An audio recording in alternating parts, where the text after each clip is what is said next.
Hi, this is Chris, 24K on Instagram and 24K on Twitter, along with 24K_lifestyle on TikTok. Today I'm showcasing the Raycon The Gaming Earbuds. Here they are right here. This is in a wireless charging case along with a wired USB-C port. They give you the charging cable right there and a bunch of ear gels right here.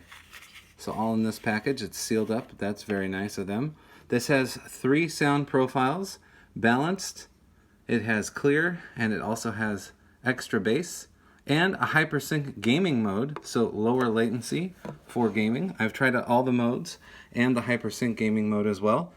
I really like how it adds just that little bit extra speed on the sound, so once you hit something, you can hear it a little bit faster than in the normal modes.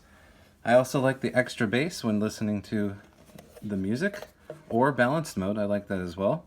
So here are the earbuds right here. I like the lights. These are the blue ones. They have different colors. They have purple as well. They pair up very quickly with the phone, so that's neat. They last up to 31 hours. They have IPX5, water resistance, and wireless charging.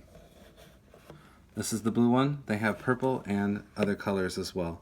And this is from Raycon. Please subscribe to the channel. We appreciate positive comments. And of course, thumbs up.